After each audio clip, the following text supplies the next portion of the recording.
Assalamualaikum warahmatullahi wabarakatuh. Halo teman-teman, apa kabarnya kalian hari ini? Perkenalkan ya, nama saya Jidan Muhammad Saputra. Saya dari SD Negeri Margahayu 04. Pada kesempatan ini saya akan menceritakan cerita pendek yang berjudul Angsa yang Baik Hati. Penulis dari cerita ini adalah Sri Harwati. Penerbitnya adalah Beta Burkata. Dan ini diterbitkan pada tahun 2025. Hak cipta dilindungi undang-undang. Silahkan mendengarkan, ini dia ceritanya. Angsa yang Baik Hati.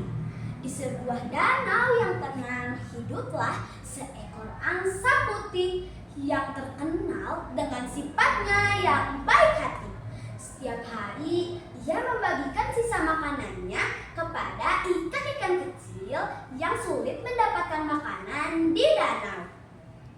Di suatu hari musim kemarau tiba. Makanan mulai sulit didapatkan. Air danau juga mulai mensurut.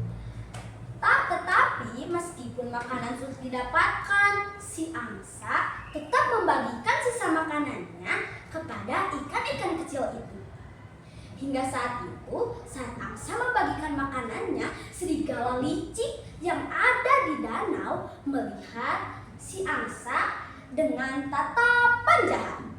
Sepertinya jika aku memakan angsa itu, aku akan tidak kelaparan lagi, kata si serigala.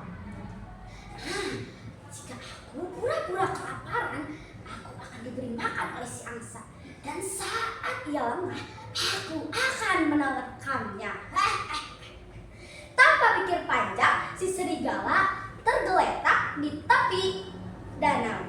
Lalu ia berkata, Tolong aku angsa, aku kelaparan. Si angsa yang mendengar suara itu langsung bergegas mendekati si serigala.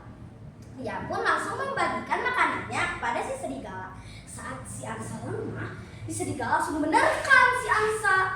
Untung saja si ikan-ikan kecil yang ada di danau cepat-cepat menggigit kaki si serigala yang berada di dalam air di tepi danau. Si serigala kesakitan. Au sakit.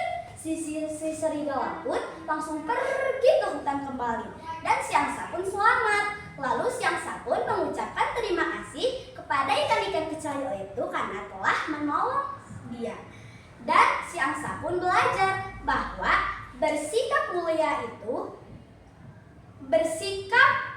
baik hati itu mulia.